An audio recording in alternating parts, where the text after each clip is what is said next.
आज के आज पैसे निकाल डालो भैया बैंक से और इन 6 एसेट का मतलब समझ लो। क्योंकि आपके बैंक में रखा हुआ पैसा तो आपको अमीर वेल्दी नहीं बना सकता, लेकिन ये 6 एसेट्स जरूर बना सकते हैं। ये 6 एसेट्स जिनकी हम बात करने वाले हैं, ये वेल्थ नहीं, वेल्थ का पूरा अंपायर बना सकते हैं। पूरा अंपायर, अंपायर समझते हो ना, साम्राज्य। और इसमें 6 एसेट में जो चौथे नंबर का बताऊंगा ना, वो मेरा वाला फेवरेट है। मतलब मैंने जिंदगी में जिसका सबसे ज्यादा यूज किया है, मुझे जिसने सबसे ज्यादा फायदे दिए हैं, चौथा वाला मेरा एसेट है। 6 बताऊंगा भैया। लेकिन एक चीज समझ लीजिए, पैसा कमाना और पैसा संभालना दो अलग अलग चीजें होती हैं। हमने बचपन से ना नौकरी चाकरी के पीछे हम खूब भागे हैं। नौकरी चाकरी है, इससे आईएएस बन जाएंगे, एबीए बन जाएंगे, डॉक्टर बन जाएंगे, इंजीनियर बन जाएंगे, इसलिए ये वाली पढ़ाई कर लो। हमेशा हमको बचपन से सिखाया गया कि पैसा कमाना के लिए हमको क्या पढ़ना है, लेकिन पैसे संभालने और पैसे बढ़ाने के लिए क्या पढ़ना है ये हमने कभी नहीं सीखा। तो ये 6 एसेट के बारे में जब हम बात करेंगे ना, तो बीच में मैं आपको ये भी सिखाऊंगा कि पैसे संभालना और पैसे बढ़ाने के लिए हमको क्या चीज जानकारी जरूरी है भैया। तो सबसे पहली बात तो बैंक के बारे में जान लो। हम अपना मैक्सिमम पैसा ज्यादातर समय के लिए बैंक में ही रखते हैं, और ये सोच करके रखते हैं कि बैंक में रखा पैसा तो ठीक है, सेफ है। लेकिन हम ये नहीं समझते कि बैंक हमारे पैसे को यूज करता है अपने मतलब के लिए। सोच के देखिए, आपसे कोई 30 दिन नौकरी करवाए, काम करवाए, और आपको लास्ट में सैलरी ही ना दे, या फिर आधे महीने की सैलरी दे, 15 दिन की सैलरी देकर के छोड़ दे, कैसा लगेगा आपको? कितना गुस्सा आएगा, मन करेगा ना बदला लें भैया। बैंक आपके साथ रोज ये करता है, लेकिन आपको एहसास नहीं होता कि भैया आपसे 30 दिन का काम करा करके वो 2-3 दिन का पैसा आपको देता है। कैसे? बैंक में जो पैसा आप रखते हो ना, आपको बैंक अगर सेविंग अकाउंट में रखा है तो 3 से 4% सालाना देता है। अगर एफडी में रखा है तो आपको 6% के आसपास देता है। लेकिन आपको पता है, जब बैंक में आप पैसा रखते हो, उस पैसे को उठा करके जब बैंक किसी को लोन देता है, किसी को पर्सनल लोन अगर देता है, तो वो मिनिमम भी सबसे लोन जो देगा ना, वो होम लोन देगा, वो भी 8% पे देगा। पर्सनल लोन अगर किसी को देगा तो 11, 12, 15% पे देगा। और अगर किसी को बिजनेस लोन देगा तो 20, 21, 22% पे देगा। और अगर क्रेडिट कार्ड का लोन है तो भैया 40% पे देगा। लेकिन आपको वो 3%, 4% देता है उस सेविंग अकाउंट पे, और एफडी किया तो 6% देगा। सोचो, आपको मैक्सिमम दे रहा है 6% और आगे से मैक्सिमम ले रहा है 40%। 6% मिल रहा है आपको, और आपके पैसे से 40% बैंक कमा रहा है। सोचो कितना बड़ा, ठेठ में अगर बोला जाए तो फुद्दू बनाया जा रहा है। आपका बैंक आपको कैसे फुद्दू बनाता है। आपको 6% का लॉलीपॉप पकड़ाता है, पीछे से 40% कमाता है आपके पैसे से, आपके मेहनत के कमाए हुए पैसे से। बुरा लग रहा है जान करके, लेकिन ये रियलिटी है, ऐसा ही होता है। तो समाधान क्या है भैया, क्या करें फिर? तो 6 एसेट बताता हूं, जिन एसेट्स में आप अपना पैसा पार्क कर सकते हो, जिन एसेट में आप अपना पैसा रख सकते हो। देखो, पहले मैं डिस्क्लेमर दे दूं बैंक के लिए कि बैंक ऐसा नहीं है कि भैया सारा का सारा बैंक खाली कर दो, पैसा रखना ही नहीं बैंक में। जरूरत जितने पैसे की हमको कुछ दिनों में, 2-3 दिन में, 4 दिन में, 10 दिन में जरूरत पड़ सकती है, वो कहां रखोगे? बैंक में रख लो। हाँ, कोई इमरजेंसी फंड बनाना है तो एफडी बना लो, ठीक है। लेकिन बाकी आपको लगता है किसी पैसे की जरूरत आपको 3-4 महीने, साल भर, 2 साल तक नहीं पड़ सकती, कतई नहीं छोड़ना उसको बैंक में। बैंक दे देगा किसी और को लोन पे 40% पे, आपको 6% की पीपली पकड़ा देगा बस, ठीक है। तो 6 एसेट के बारे में बात करते हैं। पहला एसेट है सोना और चांदी। ये भैया देखो, अमीरों का श्रृंगार है कहते हैं इसको। हर अमीर आदमी आपको भरपूर सोना उसके पास खूब मिलेगा, चाहे डिजिटल हो, फिजिकल हो, जैसा हो। क्यों? क्योंकि सोना ही एक ऐसा एसेट है, या चांदी भी आप मान लो, बेसिकली प्रीशियस मेटल्स की बात कर रहा हूं। सोना सबसे ज्यादा पॉपुलर है इसलिए सोने की बात कर रहा हूं। जब भी रुपया गिर रहा होता है, सोना बढ़ रहा होता है। स्टॉक मार्केट में आपके एसेट की वैल्यू गिर रही होती है, सोना बढ़ रहा होता है। डॉलर गिर रहा होता है, सोना बढ़ रहा होता है। और चलो, अगर सोना नहीं भी बढ़ रहा, ये सब नहीं भी गिर रहे हैं, तो सोना स्थिर रहता है, उसकी वैल्यू नहीं गिरती। बैंक में रखा पैसा तो महंगाई खाती है, महंगाई डायन खाए जाता है। लेकिन कभी गाना सुना है, सोने में पैसा रखा खाए जाता है महंगाई? सोने के पैसे को महंगाई नहीं खाता। वो फुल प्रूफ, बुलेट प्रूफ लेकर के बैठा है भैया, बुलेट प्रूफ जैकेट पहन रखा है उसने। आपका पैसा अगर सोने में है, वो कहीं नहीं जाता, ठीक। बैंक के कोलैप्स से नहीं डरते। मतलब अगर पैसा सोने में है, बैंक डूब जाए, मार में जाए, इकोनॉमी क्रैश हो जाए, स्टॉक मार्केट डूब जाए, पैसा अगर सोने में है तो पूरा full proof bullet proof jacket पहन के बैठा है, उसको कुछ नहीं हो सकता। गवर्नमेंट के 50 तरह के पॉलिसी, गवर्नमेंट के कुछ ना कुछ आते रहते हैं। सरकार किसी ने कुछ ये वाली पॉलिसी कर दी, वो बैंक फ्रीज कर दिया, ये हो गया, वो सबसे फ्री है सोना। सोना को किसी देश के सरकार से नहीं मतलब। किसी देश की सरकार बदल गई, किसी देश की इकोनॉमी कोलैप्स हो गई, किसी देश में बम फूट गया, कुछ हो गया, सोना सेफ है। सोने को किसी देश की गवर्नमेंट कंट्रोल नहीं करती, बैंकों को तो करती है, सोने को नहीं करती। करेंसी फेल हो जाती है तो गोल्ड दौड़ रहा होता है उस वक्त भी। वेनेजुएला की करेंसी गिरी ना, कई देशों की गिरती है, गोल्ड नहीं गिरता, गोल्ड उस वक्त भी दौड़ रहा होता है, ठीक है। अमीर लोग 2 चीजों में इन्वेस्ट करते हैं, एक गोल्ड और दूसरा लॉयर। गोल्ड तो एसेट, और लॉयर उससे बड़ा एसेट। क्यों? ये दोनों मुसीबत के वक्त काम आते हैं। रात को 2 बजे अगर आपके पास पैसे नहीं, अचानक पैसे की जरूरत पड़ गई, तो भैया पड़ोसी के पास अगर पैसे हैं तो उसको गोल्ड दोगे ना, गोल्ड के बदले वो पैसे दे देगा। या किसी को भी आसपास जिसको आप नहीं भी जानते हो उसको भी गोल्ड पकड़ा है ना, पैसे मिल जाएंगे। गोल्ड इतना ताकतवर चीज है। और जब मुसीबत में फंसोगे तो अगला बचाने के लिए लॉयर आएगा। ठीक, तो अमीरों की तरह सोचना शुरू कीजिए, तभी तो अमीरों की तरह वेल्थ बनना शुरू होगा। हमको लॉयर से कोई मतलब ही नहीं होता। अरे हम क्या करेंगे, रखिए जान बचान, जरूरत के वक्त काम आएगा। कैसे लगाया जाता है इन्वेस्टमेंट? फिजिकल गोल्ड या सिल्वर खरीद सकते हो, लेकिन इसमें चार्जेस वार्जेस स्टोरेज की दिक्कत वगैरह होती है। उससे बचना है तो डिजिटल गोल्ड में जाओ, गोल्ड ईटीएफ में जाओ, सोवरेन गोल्ड बॉन्ड में जाओ, गोल्ड म्यूचुअल फंड में जाओ, सिल्वर के ईटीएफ में जाओ, गोल्ड के ईटीएफ में जाओ। और थोड़ा और अगर आप थोड़ा जेनजी टाइप हो, थोड़ा रिस्क लेने को तैयार हो, थोड़ा मजा आता है, बड़ा कुछ करना चाहते हो, मतलब बड़ा कुछ करने के चाहते हो, मतलब बड़ा रिस्क लेने की कैपेबिलिटी है आपकी, तो क्रिप्टो गोल्ड में जाओ भैया। Asset number 2, rental equipment. ये सारे जो मैं एसेट बात कर रहा हूं ना, ये सब गरीब लोग इससे बहुत दूर रहते हैं। गरीब लोगों की एक ही समझ है भैया, कहे में नौकरी चाकरी लग जाए, हमारी बस जिंदगी सेट हो जाएगी, हमारे बच्चे की एक बार नौकरी चाकरी लग जाए, शादी ब्याह हो जाए, बाल बच्चे हो जाए, उसके बाद तो लाइफ सेट है, उसके बाद लाइफ में चाहिए क्या? ऐसी जिंदगी चाहिए। ये सब करते हैं अमीर लोग, इसीलिए पैसा बनता है, इसीलिए संपत्ति बनती है। दूसरा है रेंटल इक्विपमेंट। हमारे पास तो पैसे नहीं भैया, कहां से रेंटल इक्विपमेंट लाए? हाँ, रेंटल कमाने के लिए तो बहुत पैसा लगता है। नहीं लगता सर। कुछ मशीनों के बारे में बताता हूं। ऑटो रिक्शा खरीद के भाड़े पे चला सकते हो, आपको नहीं चलाना, किसी को दे दो। अभी हम कल परसों एक वीडियो कर रहे थे दिल्ली में इलेक्ट्रिक व्हीकल के बारे में, तो हमको खुद पता चला कि जो कमर्शियल व्हीकल जो चलते हैं ना दिल्ली में, ओला उबर टैक्सी वैक्सी चलते हैं, उसमें मैक्सिमम परसेंटेज कमर्शियल व्हीकल जो ड्राइवर चला रहा होता है उसका खुद का नहीं होता, वो रेंट पे चला रहा होता है, मालिक कोई और होता है, वो कहीं और घर में बैठा होता है। कमर्शियल व्हीकल ऑटो खरीदो भैया, 1.5-2-3 लाख रुपए में ऑटो मिलता है, खरीद करके दे दो किसी को, रोज का दिहाड़ी आपको 1000-2000-3000 रुपए कमा करके देगा बेस्ड ऑन लोकेशन। आप गाड़ी खरीद करके ओला में चलवाओ, उबर में चलवाओ, रोज का वो कमा करके आपको देगा। लॉन्ड्री मशीन डाल दो भैया, ये कोई छुट्टी नहीं मांगेंगे, स्ट्राइक पे नहीं जाएंगे, हर महीने पैसिव इनकम लेकर के आता है। हाँ, ड्राइवर छुट्टी मांग सकता है, मल्टीपल ड्राइवर रखो, एक ड्राइवर छुट्टी पे दूसरा संभाल लेगा, 300 दिन काम करेगा, 300 दिन पैसिव इनकम कमा के देगा आपको। रेंटल हुआ ना, रेंटल सिर्फ प्रॉपर्टी से नहीं आता, रेंटल इन चीजों से भी आता है। एक ऑटो 3 लाख रुपए या 4 लाख या 5 लाख रुपए लगा के मंथली रेंट डाला है, रोज का कमाई हो रहा है। देखो, पैसा अगर मशीन नहीं बना तो एक दिन आप खुद मशीन बन जाओगे, अगर पैसे को मशीन नहीं बनाओगे तो। और आज ज्यादातर लोग खुद मशीन बन करके सुबह 9 to 6 की मशीनी वाली जिंदगी में फंसे पड़े हैं, तो पैसे को मशीन बनाना जरूरी है चाचा। ठीक, एसेट नंबर 3 सुनिए, दूसरों का दिमाग का इस्तेमाल करना शुरू कीजिए। आप कहोगे ये कैसे करेंगे सर? होता क्या है, ये मिलेनियर माइंडसेट यही है। मिलेनियर मतलब अमीरों का जो दिमाग है ना, वो इसी फंडे पर काम करता है, और कोई भी गरीब इस चीज पर काम नहीं करता। गरीब आदमी, मिडिल क्लास आदमी ये सोचता है कि भैया अगर हमको क्या करना है, अगर हमको मान लो एडिटिंग करनी है तो एडिटिंग खुद सीखना है, अगर हमको इंजीनियर बनना है तो इंजीनियरिंग की पढ़ाई करनी है, अगर डॉक्टर बनना है तो डॉक्टर की पढ़ाई करनी है। मतलब जो बनना है उसके लिए खुद ही सब कुछ करना है। कभी ये सोच भी पाते हो कि भैया डॉक्टरी की पढ़ाई किए बिना भी आप डॉक्टर का लुत्फ उठा सकते हो? अरे भैया डॉक्टर को हायर कर लो, अगर पैसे हैं, उसको सैलरी दे पाते हो तो। इंजीनियर को हायर कर लो, आपको वीडियो एडिटिंग चाहिए, वीडियो एडिटर को हायर, जिस भी स्किल को चाहिए, जिस भी स्किल की जरूरत है आपको हायर कर लो। गाड़ी चलाना नहीं आता तो भी क्या आप मर्सिडीज बीएमडब्ल्यू का लुत्फ नहीं उठा सकते? ड्राइवर हायर कर लो। इसको कहते हैं दूसरों के स्किल का फायदा उठाना, दूसरों के दिमाग का फायदा उठाना। नहीं भैया इसमें तो पैसे खर्चे होंगे ना, इससे अच्छा हम खुद ही चला लेंगे, इससे अच्छा हम वो काम खुद ही कर लेंगे, क्यों हम दूसरे को पैसा दें? ये गरीबों की सोच है। अमीर आदमी कहता दे दे यार, दे करके मेरा टाइम बच रहा है ना, मैं अपना टाइम लगा करके ज्यादा पैसे कमाऊंगा, इसको दे के खत्म कर।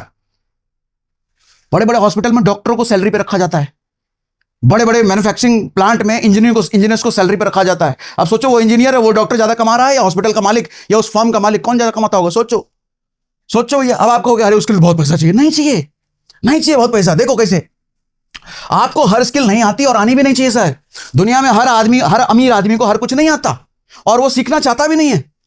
स्मार्ट लोग क्या करते हैं, वो पैसे से एक्सपर्ट लोग हायर करते हैं, अपने काम पे लगाते हैं, अपने दिमाग के साथ साथ दूसरे के दिमाग का किराया वसूल लेते हैं। वो अपने दिमाग के साथ साथ दूसरे के दिमाग को वसूल लिया, सिस्टम बनाते हैं और सिस्टम उनके लिए पैसा बना के लेकर के आता है। और यहां पे ये लाइन बड़ा ध्यान से सुन लो भैया, हाईलाइट कर रखा है मैंने। अकलमंद वो नहीं है जो सब कुछ खुद करे, अकलमंद वो है जो सही लोगों के साथ खुद को जोड़ ले या सही लोगों को खुद के साथ जोड़े।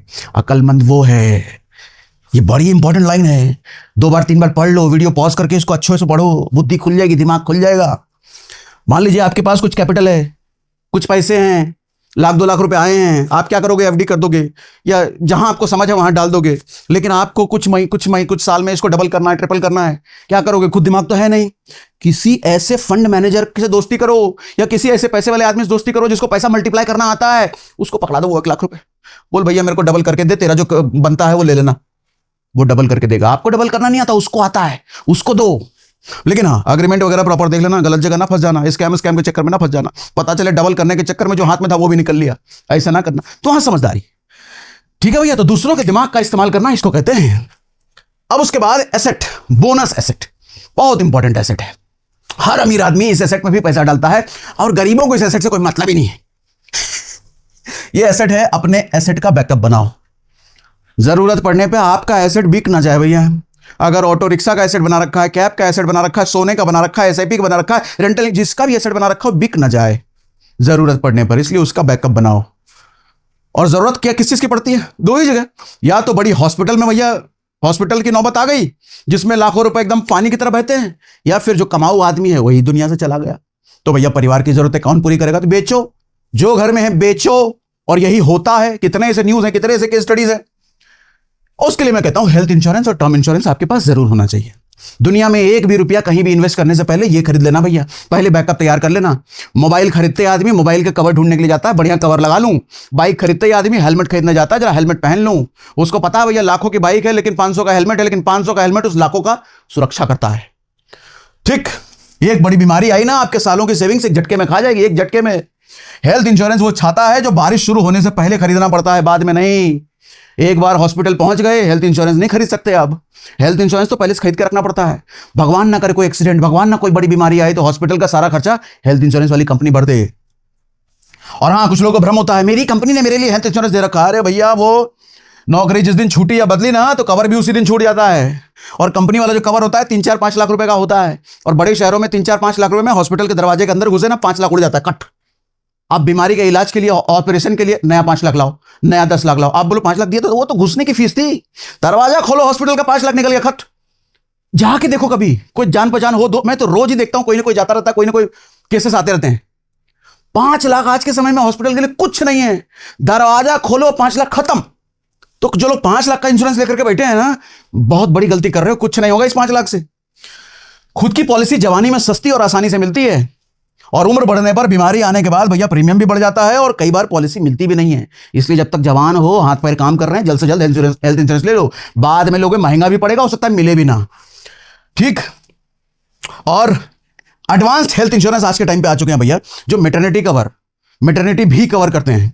60 दिन पहले हॉस्पिटलाइजेशन से 60 दिन पहले और 90 दिन के बाद का, मतलब 90 दिन बाद का हॉस्पिटलाइजेशन का, वो सारा खर्चा ये इंश्योरेंस वाली कंपनी कवर करती है। आपको डेडिकेटेड क्लेम सपोर्ट मैनेजर मिलता है, रिलेशनशिप मैनेजर मिलता है, जो हॉस्पिटल से क्लेम दिलाने में आपका वो आदमी पूरी तरीके से मदद करता है जरूरत पड़ने पर। और दूसरा मैं कहता हूं टर्म इंश्योरेंस। टर्म इंश्योरेंस क्या है? टर्म इंश्योरेंस आपके परिवार का सहारा है भैया। आपके जाने के बाद आपने जो लोन खड़ा कर रखा है, ईएमआई खड़ा कर रखा है, बच्चों की पढ़ाई जो चल रही है, घर का खर्चा जो है, ये सब खर्चा टर्म इंश्योरेंस से पूरा हो जाता है। कुछ 600-700 रुपए महीना देकर के भैया 1 करोड़ों का कवरेज मिल जाता है। और इसी तरीके से हेल्थ इंश्योरेंस में कुछ 600-700 रुपए देकर के अच्छा खासा 10-12-15 लाख रुपए का आपको कवर मिल जाता है। और वो 600-700 रुपए अगर बचा लिए तो कल को जब जरूरत पड़ेगी तो भैया भुगतोगे, फिर चीजें बिकेंगी, जमीनें बिकेंगी, एसआईपी टूटेंगे, सोना बिकेगा। टर्म सबसे सस्ता इंश्योरेंस होता है, कम प्रीमियम में सबसे बड़ा कवर सिर्फ टर्म इंश्योरेंस देता है। पर याद रखना, ये भैया सुरक्षा कवच है, इन्वेस्टमेंट नहीं है। इसको यूलिप या एंडोमेंट से मत मिलाना। ठीक, प्रीमियम वही 600-700 रुपए पर मंथ में करोड़ों कवर मिल जाता है। और आप पूछोगे कौन सी कंपनी का अच्छा है, तो मैं नहीं बताऊंगा कंपनी का, अदरवाइज कंपनी का नाम लेते हो आप कहोगे ये तो बेच रहा है, मुझे नहीं बेचना। ठीक है भैया, चलो अब आगे। एसेट नंबर 4 समझो, डिजिटल नॉलेज। मैंने बोला था ना, चौथा वाला मेरा फेवरेट है, जिसने मुझे सबसे ज्यादा फायदे दिया है। तो मैं देखो भैया, आप जो मुझे सुन रहे हो, इतनी देर से मैं बक बक बक किए जा रहा हूं आपके सामने, और भी फिर भी आप मुझे समय दे रहे हो। किस वजह से? थोड़ा बहुत भगवान की कृपा से नॉलेज है, उसी की वजह से आप मुझे समय दे रहे हो। तो मुझे इसी चीज का फायदा मिलता है। ठीक, और सबसे अंडररेटेड स्किल है ये, सबसे अंडररेटेड इन्वेस्टमेंट। इसकी वैल्यू नहीं है, लेकिन अमीर लोग इसकी वैल्यू करते हैं। गरीब और मिडिल क्लास को इसकी वैल्यू नहीं है, लेकिन अमीरों को खूब इसकी वैल्यू होती है। भैया आज ऑनलाइन कोर्स बनाओ, जो भी आता है अपने नॉलेज को प्रोडक्ट बना दो। आज जिस भी चीज की आपको नॉलेज आती है, जिस भी चीज की, अंग्रेजी हिंदी पढ़ाना, मैथ पढ़ाना आता है, बना दो। अरे बकैती आता है उसका कोर्स बनाओ, पॉडकास्ट आता है उसका कोर्स बनाओ, क्या करना आता है, कुछ तो आता ही होगा, जो आता है उसका कोर्स बनाओ। उसका कोर्स बना करके भैया ऑनलाइन कोर्स बेचो। हालांकि मैं किसी तरह का कोर्स नहीं बेचता, हमारे जो भी यूट्यूब पे कोर्स है वो फ्री है, मैं बता देता हूं भैया, हम कोर्स से नहीं कमाते। लेकिन आप कमाओ ना, दिक्कत क्या है, कोई गलत चीज थोड़ी है। ऑनलाइन कोर्स बना के कमाओ, ई बुक बनाओ, पेड वेबिनार करो, यूट्यूब कंटेंट बनाओ, स्किल बेस्ड फ्रीलांसिंग करो, कंसल्टेशन करो, लोगों को हेल्प करो, उससे कमाओ। हम इन सब चीजों में से नहीं कमाते, आपको पता है, लेकिन आप कमाओ, गलत कुछ भी नहीं है।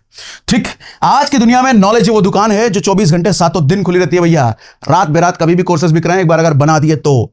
फर्क समझ लीजिए, पढ़ाई करोगे नौकरी मिलेगी, लेकिन नॉलेज बेचोगे अंपायर बनेगा। ठीक, एक बार कोर्स बना लिया तो होली हो, दिवाली हो, दशहरा हो, ईद हो, हर समय 24 घंटे 7 दिन कोर्स बिकता ही रहता है ऑनलाइन। अब एसेट नंबर 5, रियल एस्टेट और रीट। अब कुछ लोग कहेंगे अरे सर रियल एस्टेट तो हमारे लिए नहीं है, बहुत पैसा लगता है इसमें, उतने पैसे हमारे पास है नहीं। उसके लिए रीट है, ये भी रियल एस्टेट है, लेकिन ये 100-500 रुपए से शुरू होने वाला रियल एस्टेट है, 100-500 रुपए। हालांकि मैं शॉर्ट में यहां समझाता हूं, फिलहाल ओवरव्यू समझ लो। देखो, प्रॉपर्टी में ना 2 तरह की कमाई होती है, एक तो रेंटल इनकम होता है, दूसरा प्रॉपर्टी एप्रिसिएशन का फायदा मिलता है, प्रॉपर्टी की कीमत बढ़ती है उसका फायदा मिलता है। रेंटल इनकम का मतलब हर महीने किराया आएगा, ये पैसिव इनकम हो गया। एप्रिसिएशन का मतलब समय के साथ प्रॉपर्टी की वैल्यू बढ़ती रहती है, तो भैया प्रॉपर्टी की वैल्यू बढ़ेगी तो रेंटल भी बढ़ जाएगा। रियलिटी ये होती है कि प्रॉपर्टी खरीदना सबके पास की बात नहीं है, बात सही है, हर किसी के पास 30 लाख 40 लाख 50 लाख करोड़ नहीं होते। तो रीट 500 रुपए महीना, यहां स्मार्ट ऑप्शन ये रीट है भैया। रीट का फुल फॉर्म होता है रियल एस्टेट इन्वेस्टमेंट ट्रस्ट, ये म्यूचुअल फंड की तरह होता है। रीट में आप छोटी सी रकम से बड़े बड़े commercial properties, mall, offices, building, इनके मालिक बन सकते हो। शेयर की तरह, जिस तरह स्टॉक मार्केट में रिलायंस खरीदने के आपके पास पैसे नहीं है भैया, रिलायंस अरबों खरबों की कंपनी है, लेकिन 500 रुपए दे करके आप रिलायंस के शेयर में तो इन्वेस्ट कर सकते हो। हालांकि 500 नहीं, रिलायंस के शेयर की कीमत ज्यादा है, लेकिन हाँ, जितने भी 2-3 हजार रुपए हो तो उतना देकर के तो आप खरीद ही सकते हो। तो शेयर की तरह स्टॉक एक्सचेंज पर ये खरीदो बेचो, ये रीट ऐसा होता है, यानी कि लिक्विडिटी है, कभी भी बेच सकते हो, कभी भी खरीद सकते हो। रेंट से जो इनकम आती है उसका हिस्सा आपको डिविडेंड की तरह मिलता है। ठीक है, मतलब बिना पूरी बिल्डिंग खरीदे आप उस बिल्डिंग के किराए में हिस्सेदार बन जाते हो। छोटे पैसे, बड़ी प्रॉपर्टीज। अब एक चीज ध्यान से सुन लीजिए, रियल एस्टेट वो रिश्तेदार है जो एक बार समय लगा करके सेट हो गया, वो सालों तक साथ निभाता है, क्योंकि हर महीने आपके घर में कुछ ना कुछ ये बेचता रहता है। अब ध्यान देने वाली बात यह है कि फिजिकल प्रॉपर्टी अगर खरीदोगे तो उसमें लोकेशन का झंझट, ब्रोकर का झंझट, 50 तरह का झंझट है। लेकिन रीट में रिटर्न्स और डिविडेंड सब कुछ आपको ऑनलाइन ही दिखता है। अच्छा, रिटर्न और डिविडेंड की कोई गारंटी भी नहीं है कि कितना मिलेगा, मिलता है लेकिन कितना मिलेगा इसकी गारंटी नहीं है। खरीदने से पहले लीगल पेपर, रेरा रजिस्ट्रेशन, ये सब चेक कर लेना, ये सब आप ऑनलाइन कर सकते हो। Asset number 6, equity mutual fund. Sir ये वो एसेट है जिससे सबसे ज्यादा लोग डरते हैं, सबसे ज्यादा इसको गलत समझा जाता है। शेयर बाजार सट्टा है, म्यूचुअल फंड सट्टा है, पैसा डूब जाता है। भैया इक्विटी का ना असली जादू छुपा है कंपाउंडिंग वर्ड में, और कंपाउंडिंग का मतलब होता है ब्याज पर ब्याज। ब्याज कमाया, उससे भी ब्याज कमाया, जो ब्याज आया उससे भी ब्याज, और जो ब्याज आया उससे भी ब्याज, ब्याज पर ब्याज पर ब्याज पर ब्याज पर ब्याज जुड़ता रहता है। इसकी वजह से बड़ा पैसा यहां बनता है। 2 तरीके होते हैं शेयर मार्केट में पैसा इन्वेस्ट करने के, या तो आप डायरेक्ट इक्विटी खरीदो, मतलब अच्छी कंपनी के शेयर खरीदो और लंबे समय तक होल्ड करो। कंपनी का धंधा बढ़ेगा, कंपनी का शेयर की वैल्यू बढ़ेगी तो आपके पैसे की वैल्यू बढ़ेगी, लेकिन इसमें रिसर्च और नॉलेज चाहिए, बिना समझे इसमें मत कूदिएगा। दूसरा होता है म्यूचुअल फंड, उसमें हर महीने छोटे रकम से आप एसआईपी करो, 500-1000 रुपए से। एक्सपर्ट फंड मैनेजर आपका पैसा मैनेज करता है, उसको समझ में आता है कहां पैसा इन्वेस्ट करना है, नहीं करना है। एसआईपी से हर महीने थोड़ा थोड़ा पैसा इन्वेस्ट करो भैया, आपके जेब पर बोझ नहीं पड़ता। मार्केट ऊपर हो नीचे हो, लंबे समय में एसआईपी का एवरेज निकल के आता है, रुपी कॉस्ट एवरेजिंग इसको कहते हैं। तो एक ये बढ़िया ऑप्शन बनता है। शेयर बाजार अमीरों का नहीं है, शेयर बाजार धैर्य रखने वालों का खेल है। जो धैर्य जिन पे नहीं होता है वो घबरा कर गिरावट में बेच देते हैं और वही हारता है, लेकिन जो टिका रहता है वो शेयर बाजार में जीतता ही है, जीतता ही है भैया। ठीक है, तो ये 6 एसेट थे। अब इसको एक बार मैं समराइज कर देता हूं। फाइनल फॉर्मूला ध्यान से समझिएगा भैया, आज के समय में असली वेल्थ डाइवर्सिफिकेशन से बनती है। डाइवर्सिफिकेशन का मतलब जो 6 एसेट मैंने बात करा, सबको थोड़ा थोड़ा यूज करो, सारा पैसा एक जगह नहीं डालने का। ठीक, डाइवर्सिफिकेशन आज का नया इंश्योरेंस है फाइनेंशियल सक्सेस का, इसलिए अपने पैसे को बांटो। नया इंश्योरेंस बोल दिया, इसका मतलब ये नहीं कि आपके हॉस्पिटल का बिल ये बढ़ देगा, जिंदगी ना रही तो परिवार के खर्चा, ये ऐसा नहीं होगा। ये ना बिक जाए, इसके लिए टर्म इंश्योरेंस और हेल्थ इंश्योरेंस जरूरी होता है। ठीक है, एसेट सोना चांदी जो है बुरे वक्त की ढाल है, इसको कोई नहीं गिरा सकता, ना बैंक, ना देश की सरकार, ना किसी तरह का इकोनॉमिक क्रैश, ये हर तरीके से सेफ रहता है। Rental equipment passive monthly income दे सकता है। कौन कौन से रेंटल इक्विपमेंट था वो हमने बात किया। बिजनेस पार्टनरशिप करो, दूसरे के दिमाग का इस्तेमाल करो। ठीक है भैया, डिजिटल नॉलेज का प्रोडक्ट बनाओ, 24 घंटे 7 दिन चलने वाला दुकान है ये। रियल एस्टेट रीट को समझो, किराया भी आएगा, एप्रिसिएशन का भी फायदा मिलेगा। इक्विटी म्यूचुअल फंड को समझो भैया, लंबे समय की कंपाउंडिंग होती है। लेकिन हाँ, डिस्क्लेमर दे दो भैया, ये सारे इन्वेस्टमेंट एसेट में किसी तरह का इन्वेस्टमेंट करने से पहले अपनी एनालिसिस जरूर कर लीजिएगा। जितने इन्वेस्टमेंट अपॉर्चुनिटी आज दुनिया में अवेलेबल हैं, उतने ही स्कैम्स भी अवेलेबल है। हर चीज में स्कैम चल रहा है, हर चीज में। हमारे नाम, हमारे फोटो का, नाम का इस्तेमाल करके लोग पता नहीं क्या क्या बेचे जा रहे हैं, लोग फंस भी रहे हैं। जबकि मैं बार बार वीडियो में कहता हूं, हम कुछ नहीं बेचते, हमारी सारी सर्विसेज फ्री हैं। अरे एक टेलीग्राम चैनल है हमारा, उसमें हमारी टीम क्रिप्टो को सिखाती है, हेल्प करती है, उसका भी लोगों ने पेड बना रखा है कॉपी, और लोग उसमें पैसे बच रहे हैं। अरे हम कहते हैं हम कुछ नहीं बेचते भैया, जुड़ के देख लो, टीम उसमें रेगुलर वेबिनार कराती है, सिखाती है, हेल्प करती है, ट्रेड में हेल्प करती है, वो भी फ्री है। लेकिन लोग कॉपी बना रहे हैं और कॉपी वाले में लोग फंसते हैं। तो ये थे भैया 6 एसेट। बाकी किसी में कोई कंफ्यूजन हो, 6 एसेट ये मजेदार लगा, जोरदार लगा, तो हमको कमेंट बॉक्स में लिख के जरूर बताइएगा। क्या जोरदार तरीके से समझाते हो आप सर, ऐसा कोई भी नहीं समझाता पूरे यूट्यूब पर। लिख के बताइएगा, आप लिखते रहते हैं, मुझे पता है, मैं पढ़ता भी हूं, रिप्लाई नहीं कर पाता, लेकिन पढ़ता मैं एक कमेंट हूं आपके। चलो भैया, आज के लिए इतना ही। दोस्तों, अगर आपका पैसा सिर्फ बैंक में पड़ा है और आपको लगता है कि यही सबसे सुरक्षित तरीका है, तो आज की यह वीडियो आपके लिए बेहद महत्वपूर्ण है। आज की वीडियो में सागर सिन्हा सर ने हमें बताया कि अमीर लोग अपना ज़्यादातर पैसा बैंक में क्यों नहीं रखते और वे किन 6 ऐसे एसेट्स में निवेश करते हैं जो लंबे समय में उनकी दौलत बढ़ाने में मदद करते हैं।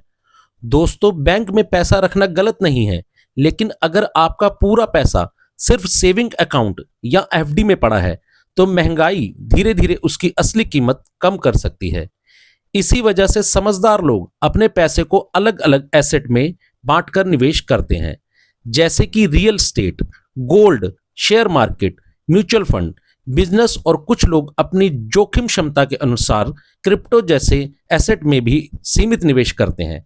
इससे उनका पैसा सिर्फ सुरक्षित नहीं रहता, बल्कि समय के साथ बढ़ने की संभावना होती है, जिनकी मदद से अमीर लोग अपनी संपत्ति बनाते हैं। लेकिन याद रखिए, हर एसेट में जोखिम और फायदे दोनों होते हैं, इसलिए बिना जानकारी के कभी भी निवेश ना करें और हमेशा अपनी वित्तीय स्थिति और लक्ष्य के अनुसार फैसला लें। तो दोस्तों, अगर आपको यह वीडियो पसंद आए और आप भी सागर सिन्हा सर के फैन हैं, तो वीडियो को लाइक जरूर करें, अपने दोस्तों के साथ शेयर करें, और ऐसे ही शानदार फाइनेंस और मोटिवेशन वीडियो देखने के लिए चैनल को सब्सक्राइब करना ना भूलें।